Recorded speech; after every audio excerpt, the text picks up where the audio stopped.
Perkenalkan, nama saya Kurnia, NIM 10572110823, kelas M23C, Fakultas Ekonomi dan Bisnis, kuliah di Universitas Muhammadiyah Makassar.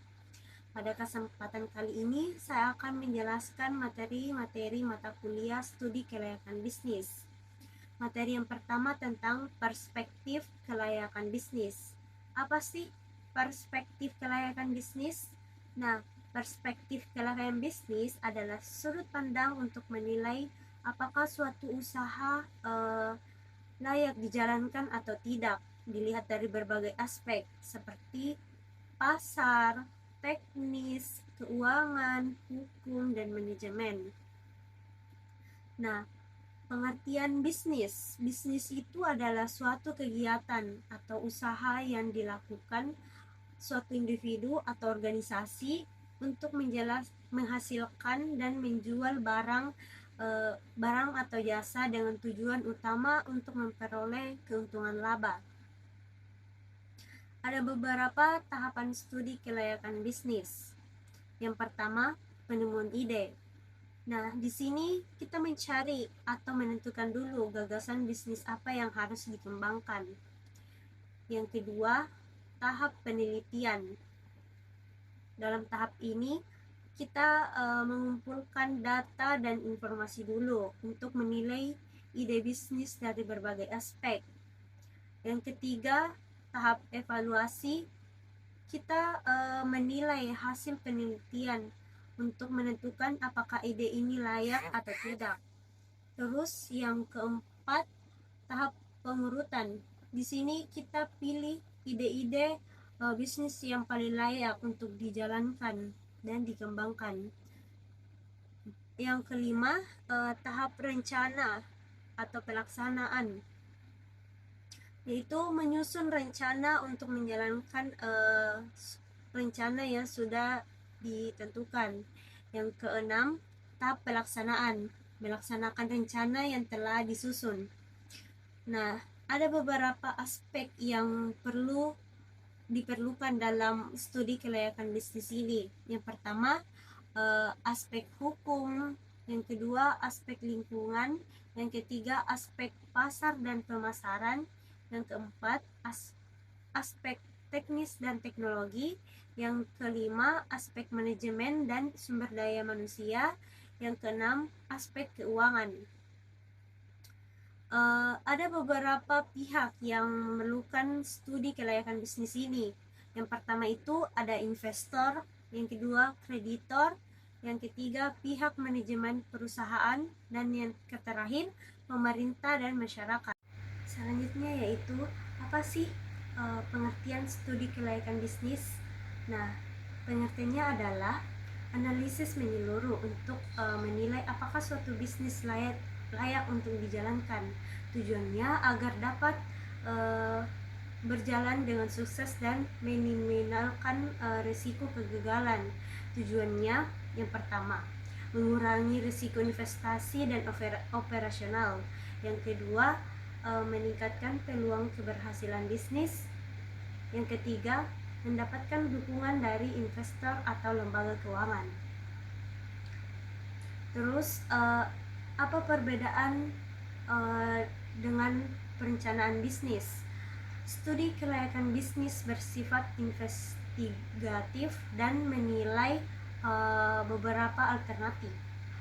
Terus sedangkan perencanaan bisnis yaitu berisi langkah konkret untuk melaksanakan satu alternatif yang dipilih.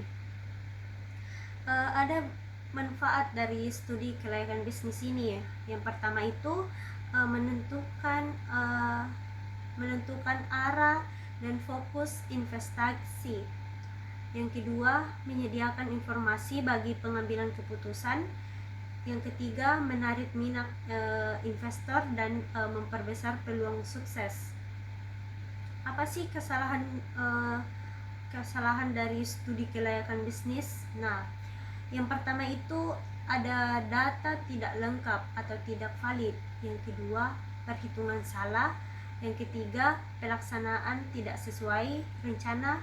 Dan yang keempat, kondisi lingkungan berubah. Ada beberapa aspek yang dikaji. Yang pertama itu aspek hukum atau legalitas, kelengkapan atau keterbatasan dokumen. Yang kedua, aspek pasar dan pemasaran, yaitu potensi dan peluang pasar. Yang ketiga itu aspek keuangan, yaitu analisis biaya dan keuntungan. Yang keempat, analisis teknis dan operasional, ini lokasi atau fasilitas usaha. Yang kelima itu aspek manajemen dan organisasi, struktur dan pengelolaan usaha. Yang keenam, aspek sosial ekonomi, dampaknya terhadap masyarakat. Yang ketujuh, aspek lingkungan, yaitu berpengaruh proyek terhadap lingkungan sekitar. Materi yang ketiga yaitu merintis usaha baru. Apa sih pengertian merintis usaha baru? Yaitu membentuk dan mendirikan usaha dengan modal, ide, organisasi, dan manajemen sendiri. Bentuk usaha baru yaitu perorangan. Ini dimiliki dan dikelola oleh satu orang saja. Nah, yang kedua, persekutuan, dikelola bersama oleh 2 orang atau lebih. Yang ketiga itu berbadan hukum, berbentuk seperti badan hukum seperti PT, koperasi, yayasan, BUMN, BUMD. Nah, selanjutnya yaitu cara memulai usaha baru atau merintis sendiri, starting. Yang kedua itu masuk bisnis keluarga. Yang ketiga, kerja sama manajemen. Yang keempat, membeli perusahaan orang lain. Nah, ada tahapan memulai usaha, yaitu yang pertama menemukan ide usaha, yang kedua mencari modal dan sumber daya, yang ketiga menentukan pasar, yang keempat menganalisis peluang. Nah, sumber ide usaha itu yang pertama pengalaman kerja, yang kedua ada hobi, yang ketiga itu percaya diri atau mampu, dan keempat peluang pasar. Hal-hal yang perlu diperhatikan dalam merintis usaha baru. Yang pertama itu ada bidang usaha.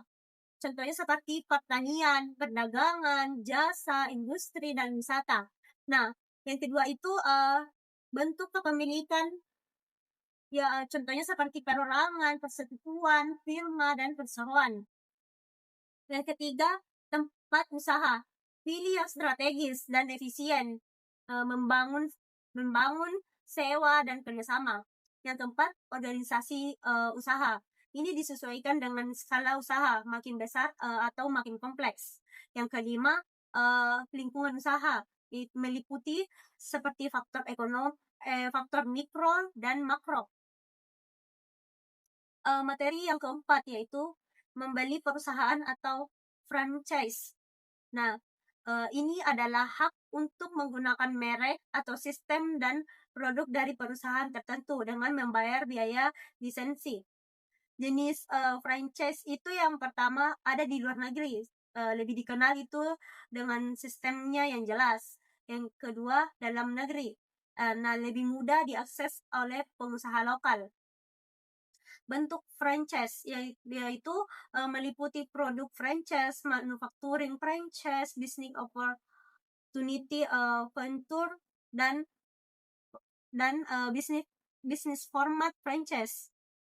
Nah, pihak-pihak franchise yaitu pihak-pihak franchise yaitu pemberi waralaba dan penerima waralaba. Kelebihannya, sistem bisnis sudah siap, merek dikenal, ada dukungan penuh, cepat balik modal. Nah, kekurangannya yaitu pilihan supplier terbatas, reputasi saling berkait, aturan ketat, dan modal besar.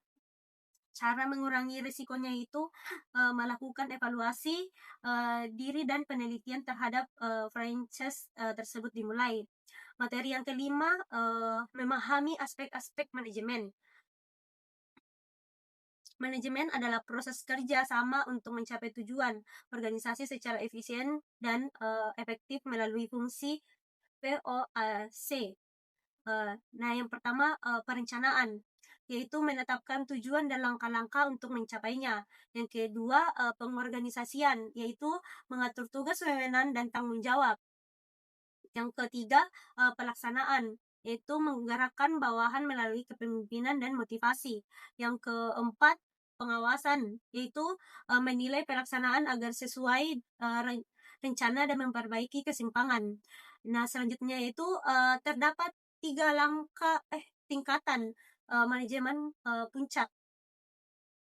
Manajemen, yaitu puncak, menengah, dan pertama. Selain itu dibahas juga manajemen proyek, yaitu perencanaan, penjadwalan, pengawasan, serta manajemen SDM yang tentang analisis jabatan, rekrutmen, kompensasi, pengembangan, hingga PHK.